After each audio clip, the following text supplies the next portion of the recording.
এতিয়াও মোৰ চেনেলত ছাবস্ক্ৰাইবাৰ হৈ আছে 0 মানে মানুহে যদিও চিনি নাপায় গুগলৰ চকুত কিন্তু মই প্ৰায় সেলিব্ৰিটি হেল্ল' গাইজ নতুন এটা ভিডিঅ'লৈ আপোনালোকক স্বাগতম জনাইছোঁ চাওক মইতো সেলিব্ৰিটি নহয় সেলিব্ৰিটি হোৱাটো বহুত দূৰৰ কথা মই ইউটিউবত এটা ভিডিঅ' দিওঁ আপলোড দিওঁ ভিউজ আহে 0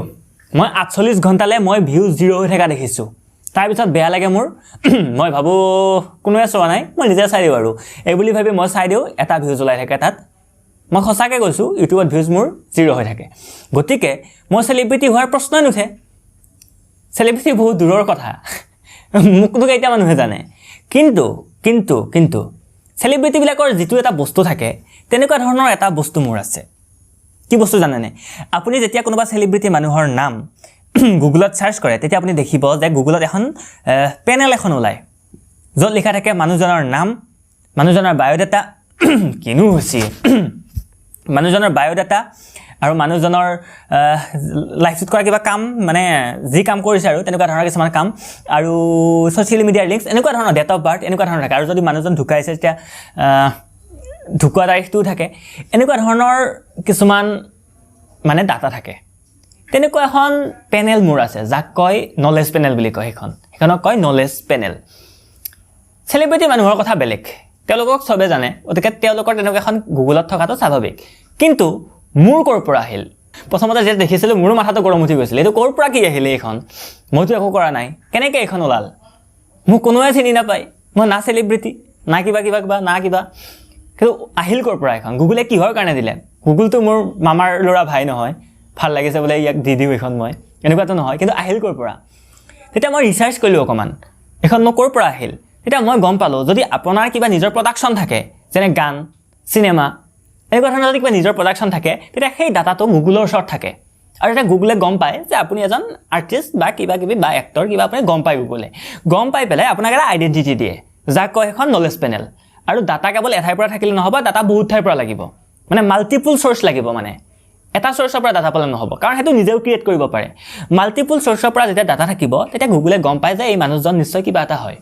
গতিকে ইয়াক এটা আইডেণ্টিটি দিব লাগিল আৰু গুগলে নলেজ পেনেলখন ক্ৰিয়েট কৰি দিয়ে মোৰতো একো নাই তেনেকুৱা মোৰ কিহৰ কাৰণে নলেজ পেনেল ক্ৰিয়েট হ'ল আপোনাক কওঁ শুনক মই যেতিয়া কবিতা ৰেকৰ্ডিং কৰোঁ আপুনিতো গম পায় মই কবিতা ৰেকৰ্ডিং কৰোঁ যদি মোৰ ভিডিঅ' চাইছে তেতিয়া গম পায় সেনে মই কৈয়ে থাকোঁ মই কবিতা ৰেকৰ্ডিং কৰোঁ ৰিচাইটেশ্যন কৰোঁ আৰু যেতিয়া মই কবিতা ৰিচাইটেশ্যন কৰোঁ সেই কবিতাটো ধুনীয়াকৈ কম্প'জ কৰি মই বিভিন্ন ধৰণৰ প্লেটফৰ্মত আপলোড দিওঁ প্লেটফৰ্মবিলাক যেনে ধৰণৰ Spotify Jio' Saavn Apple music বহুত ধৰণৰ মই প্লেটফৰ্মক সেইবিলাক মই আপলোড দিওঁ আপুনি বিচাৰিলে পাব স্পটিফাইত যদি আপুনি চাৰ্চ কৰি অন্তৰাজ নাথ বা জিঅ' সাভানত যদি চাৰ্চ কৰি অন্তৰাজ নাথ বুলি মোৰ গোটেই পইণ্টবিলাক আহি যাব তেতিয়া মই যেতিয়া আপলোড দিওঁ তাত সেই ডাটাটো গুগলৰ ওচৰত থাকে গুগলে গম পায় যে এনেকুৱা ধৰণৰ এজন মানুহ আছে যিয়ে কিবাকিবিবিলাক ৰিলিজ কৰি থাকে আৰু সেইটো কাৰণে মোৰ গুগলৰ ওচৰত মানে মোৰ ডাটা চ'ৰ্চটো বহুত বেছি হৈ গ'ল কাৰণ মই বিভিন্ন ধৰণৰ প্লেটফৰ্মত আপলোড দিওঁ স্পটিফাই জিঅ' সাভান প্ৰায় 100ৰ পৰা 100 ভিতৰত মোৰ মানে সেইবিলাক ৰিলিজ হৈ যায় তাৰোপৰি গোটেই ছ'চিয়েল মিডিয়াবিলাকত মই খুব এক্টিভ থাকোঁ মানে মই বিভিন্ন ধৰণৰ বস্তুবিলাক শ্বেয়াৰ কৰি থাকোঁ এইবিলাক ডাটা গুগলৰ ওচৰত থাকে এতিয়া গুগলে গম পালে যে ই নিশ্চয় কিবাকিবি মানে কৰি থাকে মানে ইয়াৰ কিবা এটা আইডেণ্টিটি আছে সেইকাৰণে গুগলে মোৰ এখন নলেজ পেনেল ক্ৰিয়েট কৰিলে ৰ'ব মই নলেজ পেনেলখন আপোনাক দেখুৱাই দিছোঁ তেতিয়াহে আপোনাৰ বিশ্বাস হ'ব নে বিশ্বাস নহ'বও পাৰে মই আপোনাক দেখুৱাই দিছোঁ তাৰ আগতে কওক এই ছবিখন কেনেকুৱা লাগিছে এই ছবিখন এইখন ভালকৈ চাইছেনে আৰু এইটো কি লিখা আছে চাওক এইটো অন্তৰাজেছ আৰ্ট ফ'কাছ এইটো অন্তৰাজেছ আৰ্ট মানে এইখন মই আঁকিছোঁ চাওক গাইজ এইখনে সেইখন মোৰ চেলিব্ৰিটি নোহোৱাকৈ চেলিব্ৰিটি ফিলিংছ দিয়া গুগল নলেজ পেনেল নাম আছে অন্তৰাজ নাথ আৰু ইয়াতে মই য'ত এভেইলেবল আছোঁ YouTube music Apple music Jio' Saavn এইবিলাক আছে আৰু ছং এনে এইবিলাক পয়েম অপেক্ষা কৰা নাই বৰ লৈছিলা তাইৰ নাম কি নাজানো এইবিলাক ইয়াতে আপলোড হৈ আছে আপোনালোকে শুনিব পাৰে স্পটিফাইত জিঅ' সাভান য'ত মন যায় আপোনালোকে শুনিব পাৰে আৰু তলত এইবিলাক ছ'চিয়েল মিডিয়াৰ লিংকছ আছে কিনোৱে চেলিব্ৰিটি ফিলিংছ দি দিছে গুগলে চেলিব্ৰিটি নোহোৱাকৈ thank you Google thank you দেখিলেনে মোৰ নামত এখন নলেজ পেনেল আছে মানে মানুহে যদিও চিনি নাপায় গুগলৰ চকুত কিন্তু মই প্ৰায় সেলিব্ৰিটি এতিয়া আপুনি আশীৰ্বাদ কৰক যাতে মানুহে মোক লাহে লাহে চিনি পোৱা হয় ভিডিঅ' বনাই থাকোঁ আৰু আশীৰ্বাদ বুলি ইউটিউবৰ দুনিয়াত আশীৰ্বাদ বুলি একো নাই আপুনি যদি লাইক কৰি দিয়ে সেইটো মোৰ কাৰণে আশীৰ্বাদ আপুনি যদি ছাবস্ক্ৰাইব কৰি দিয়ে আপুনি যদি শ্বেয়াৰ কৰি দিয়ে সেইটো আশীৰ্বাদ তাৰ বাহিৰে আৰু বেলেগ নাই এতিয়া প্ৰশ্নটো হ'ল আপোনাৰো তেনেকুৱা এখন ক্ৰিয়েট হ'ব পাৰে নেকি মই কওঁ নিশ্চয় পাৰে মাত্ৰ আপোনাৰ নিজৰ প্ৰডাকশ্যন লাগিব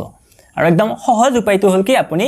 গান ৰিলিজ কৰক কবিতা ৰিলিজ কৰক কিন্তু আপোনাৰ একদম নিজৰ হ'ব লাগিব ইণ্টাৰনেটৰ জগতখন বহুত বেছি মানে কি বুলি কয় এডভান্স হৈ গৈছে আপুনি কাৰো বস্তু কপি কৰিব নোৱাৰে কপি কৰিলে গম পাই যাব কপিৰাইট মানে আপুনি এপ্ৰুভে নহয় আপুনি যদি বেলেগৰ গান এটা ৰিলিজ কৰিম বুলি ভাবে আকৌ এবাৰ মানে বিভিন্ন প্লেটফৰ্মত এপ্ৰুভে নহয় মানে সেইটো এপ্ৰুভ হোৱাৰ পিছতহে ৰিলিজ হয় গতিকে সেইটো এপ্ৰুভ কৰাটো বহুত বেছি দৰকাৰ গতিকে কণ্টেণ্ট একদম ইউনিক হ'ব লাগিব প্ৰথম কথা আৰু বেলেগক কপি কৰি কি কৰিব কওঁ কপি কৰি এনেও কাম নাই গুগলে যিখন নলেজ পেনেল দিয়ে সেইখন নিজৰ আইডেণ্টিটিৰ কাৰণে দিয়ে গতিকে আপুনি বেলেগৰ যদি কপি কৰে আপোনাৰ নিজৰ আইডেণ্টিটি কেনেকৈ থাকিল গতিকে নলেজ পেনেল পোৱাটো সম্ভৱ নহয়েই কপি কৰি পেলাই গতিকে আপুনি নিজৰ কিবা প্ৰডাকশ্যন কৰক তাৰপিছত নলেজ পেনেল আহিব ভিডিঅ' চাই থাকক ভাল লাগিলে লাইক শ্বেয়াৰ আৰু ছাবস্ক্ৰাইব কৰক এতিয়াও মোৰ চেনেলত ছাবস্ক্ৰাইবাৰ হৈ আছে 0 এইটো চাগে 9 নম্বৰ নে 8 নম্বৰ ভিডিঅ' ছাবস্ক্ৰাইব কৰক অতি সোনকালেই তেতিয়ালৈকে লৈছোঁ বাই বাই কলিকতা মুম্বাই